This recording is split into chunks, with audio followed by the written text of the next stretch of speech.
सलमान खान से कम आगना निरहुआ के गले नहीं उतरा, जिसके कारण निरहुआ ने पत्रकार को अश्लील गाली देकर जान से मारने की दी धमकी। इसके बाद पत्रकार ने पुलिस स्टेशन में निरहुआ के खिलाफ कराया मामला दर्ज। वसई तालुका में निरहुआ का पुतला जलाकर एवं फिल्म बॉर्डर के पोस्टर फाड़कर चल रहे फिल्म को सिनेमा घरों में बंद करवा दिया गया और तुलिंज पुलिस स्टेशन में जाकर दिनेश यादव उर्फ निरहुआ के खिलाफ एफआईआर दर्ज करने की मांग की गई है। वहीं पर कई संगठन के लोगों ने कहा कि मुंबई में निरहुआ का बॉर्डर फिल्म नहीं चलने देंगे। अगर निरहुआ मुंबई में आता है तो उसके मुंह पर कालिक पोता जाएगा और उसका कोई भी भोजपुरी फिल्म महाराष्ट्र में चलने नहीं दिया जाएगा। वहीं पालघर जिले के तुलिंज पुलिस स्टेशन के क्षेत्र में रहने वाले यशोभूमि के पत्रकार शशिकांत सिंह उर्फ मुन्ना ने जब सलमान खान की फिल्म रेस 3 फिल्म और दिनेश यादव की फिल्म बॉर्डर फिल्म को रेस 3 से अच्छा चलने का प्रचार निरहुआ द्वारा किया जा रहा था, जिसका पत्रकार शशिकांत सिंह उर्फ मुन्ना ने दोनों फिल्म का कलेक्शन फेसबुक पर डाल दिया, जिससे तिल मिलाकर दिनेश यादव उर्फ निरहुआ ने मुन्ना सिंह को सोमवार को सुबह 11:50 पर फोन करके पत्रकार को अश्लील गाली गलौज के साथ ही 7 टुकड़े टुकड़े कर देने की धमकी दे डाली। पत्रकार शशिकांत सिंह मुन्ना ने फोन पर दी गई उक्त धमकी को लेकर तुलिंज पुलिस स्टेशन में निरहुआ के खिलाफ मामला दर्ज कराया है। वहीं दिनेश लाल यादव उर्फ निरहुआ भोजपुरी के स्वघोषित सुपरस्टार के रूप में जाने जाते हैं। शशिकांत सिंह एक जुझारू पत्रकार और chamber of film journalist CFJ के सदस्य के साथ ही साथ सोशल मीडिया पर भी काफी सक्रिय है। निरहुआ की हालिया प्रदर्शित फिल्म बॉर्डर के बारे में जब प्रचारित किया जा रहा था कि इस फिल्म ने सलमान खान की फिल्म रेस 3 को पछाड़ दिया है, तब शशिकांत सिंह ने फेसबुक के अपने पेज पर बॉर्डर का पूरा आंकड़ा प्रस्तुत कर दिया। फेसबुक पर सलमान खान से निरहुआ को कमतर कर आंकना पत्रकार को काफी भारी पड़ा। इस पोस्ट को लेकर निरहुआ ने शशिकांत सिंह को फोन करके जमकर गालियां दी, साथ ही मुंबई आकर उनको टुकड़े टुकड़े कर देने और घर में घुसकर जान से मारने की धमकी दे दी गई। हालांकि शशिकांत सिंह ने इस दौरान निरहुआ को समझाने की बहुत कोशिश की, आप अपना पक्ष रखिए, मैं उससे भी सार्वजनिक कर दूंगा, लेकिन निरहुआ ने मानो तय कर लिया था कि वह उनकी एक नहीं सुनेंगे। यही नहीं, शशिकांत सिंह ने निरहुआ को बातचीत की शुरुआत में ही आगाह कर दिया था कि मोबाइल में रिकॉर्डिंग हो रही है, मगर इसी बात को जब उन्होंने दोहराने का प्रयास किया तो निरहुआ ने बदतमीजी करने की सारी हदें पार कर दी।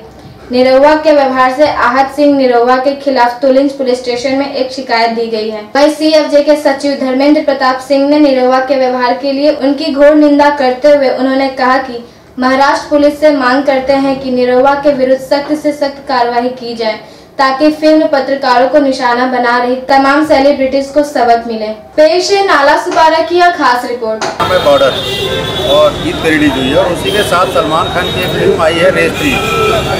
तो इनकी टीम की तरफ से ये कहा गया था कि बॉर्डर रेस 3 पे भारी पड़ गई है, तो उसी पे हमने दोनों फिल्मों का कलेक्शन दे दिया था कि ये चीज़ें रेस का इतना कलेक्शन है, बॉर्डर का इतना कलेक्शन है। उसके बाद हमने जो है और भी लिखा था कुछ कि जो है इनकी फिल्में, बल्कि मैंने तारीफ भी कर लिखा था कि इनकी फिल्में ही अमूमन 40 से 45 लाख का धंधा करते हैं, लेकिन ईद के कारण इनकी फिल्में 60 से 75 लाख का धंधा करेगी, लेकिन इनकी बजट भी ज़्यादा हो गया है, इसलिए ये फिल्म जो है ना उसको नुकसान का धंधा दे सकती है। ऐसा क्रिटिक के हिसाब से हमने लिखा था। क्रिटिक लोग लिखते हैं बजरंगी भाईजान हिट होती है तो हिट भी लिखा जाता है, ट्यूबलाइट सलमान खान की फ्लॉप होती है तो फ्लॉप भी लिखा जाता है।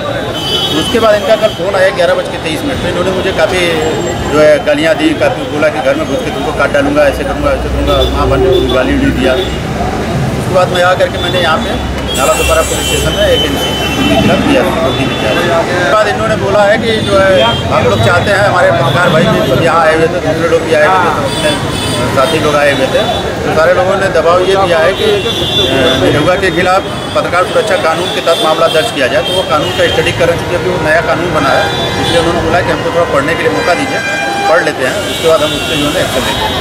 सर, आप कितने दिनों से निरहुआ के विषय में लिख रहे थे और क्या क्या लिखा है? मैं सिर्फ निरहुआ के विषय में पॉजिटिव भी लिखता था, माइनस भी लिखता था। ऐसा नहीं कि मैं निरहुआ को कभी भी इस तरीके का टारगेट नहीं करता था। मैं खेसारी जी के लिए भी लिखता था, पवन जी के लिए भी लिखता था, उन लोगों का पक्ष भी रखता था, सब कुछ करता था। पिछले 2 साल से मैं जो है लिख रहा हूँ भोजपुरी सिनेमा पे।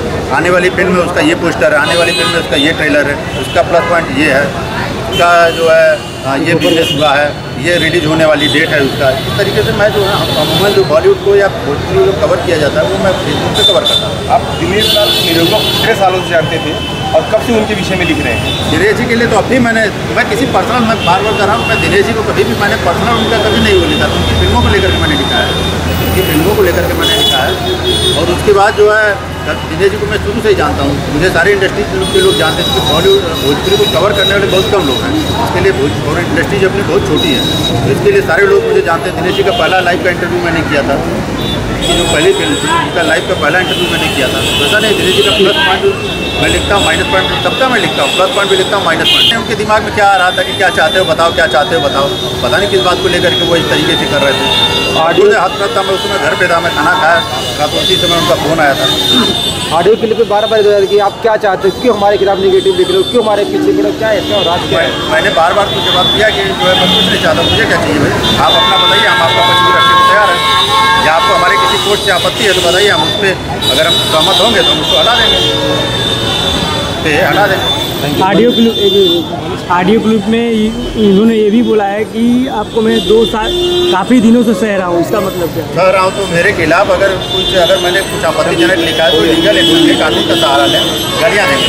चलिए, अभी जो है लगातार इस तरीके की घटनाएं पत्रकारों के साथ हो रही है।